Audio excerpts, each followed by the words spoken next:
আগামীকাল ভোট গ্রহণ অনুষ্ঠিত হবে মানিকগঞ্জ সদর এবং সাটুরিয়া এই দুটি উপজেলার মধ্যে। মানিকগঞ্জ সদরে রয়েছে 110টি ভোট কেন্দ্র এবং মোট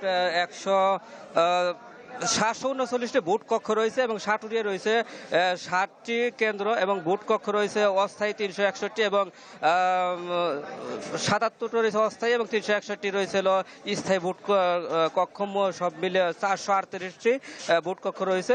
তো এই দুটি উপজেলায় সুষ্ঠুভাবে ভোট গ্রহণের জন্য কিন্তু আজকে সকাল থেকেই কিন্তু যে নির্বাচনী যে সরঞ্জামাদি সেগুলো কিন্তু বিতরণ করা হচ্ছে। মানিকগঞ্জ কালেক্টরেট পাবলিক যে স্কুল অ্যান্ড কলেজ রয়েছে সেই স্কুল থেকে কিন্তু সকাল থেকেই ইভিএম মেশিন সহ অন্যান্য যে সরঞ্জাম রয়েছে সেগুলি কিন্তু বিতরণ করা রয়েছে। কিন্তু মানিকগঞ্জ সদরের যে ইএনও সহকারী রিটার্নিং কর্মকর্তা তার নেতৃত্বে কিন্তু এখানে এসব সরঞ্জাম বিতরণ করা হচ্ছে। তার কাছে আমরা একটু জানতে চাই যে সকাল কয়টা থেকে আপনাদের এই সরঞ্জাম বিতরণ হয়েছে এবং কতগুলো বিতরণ করতে পেরেছেন?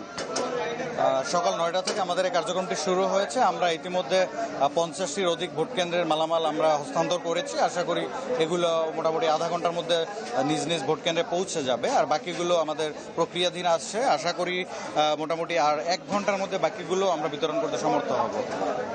ধন্যবাদ আপনাকে।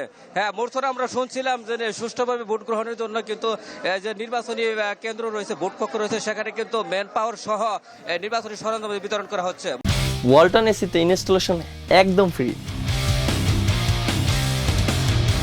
লালমনিরহাটের আমি এখন দাঁড়িয়ে রয়েছি লালমনিরহাট সদর উপজেলা পরিষদে। ইতিমধ্যে কিন্তু এখানে সকল প্রস্তুতি সম্পন্ন হয়েছে নির্বাচনী সরঞ্জাম বিতরণের।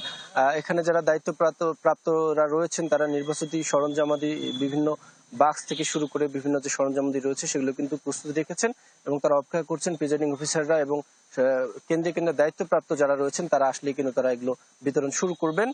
আর প্রিজাইডিং অফিসার এবং প্রশাসনিক যারা কর্মকর্তা রয়েছেন, পুলিশ, আনসার এবং অন্যান্য দাপ্তরিক যারা কাজ করবেন তারা কিন্তু লালমনিরহাট পুলিশ লাইন্সে তাদেরকে ব্রিফিং করা হচ্ছে। তারপরে ওখান থেকে ব্রিফিং শেষ হলেই কিন্তু এখানে বিতরণ শুরু হবে।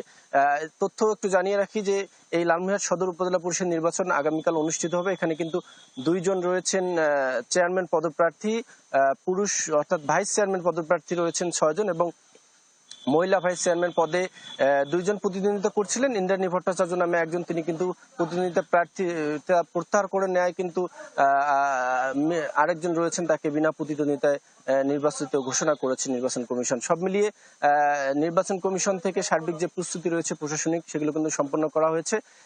এই সদর উপজেলা পরিষদে 9টি ইউনিয়ন এবং 1টি পৌরসভা মিলে 118টি কেন্দ্রে কিন্তু ভোট গ্রহণ অনুষ্ঠিত হবে এবং সব মিলিয়ে সার্বিক যে প্রস্তুতি সেগুলো কিন্তু সম্পন্ন হয়েছে এবং প্রশাসনিক অবস্থা কিন্তু কঠোরভাবে যাতে ভোট সম্পন্ন হয় সেটিও দেখভাল করা হচ্ছে। সব মিলিয়েই ছিল আমার কাছে সবশেষ।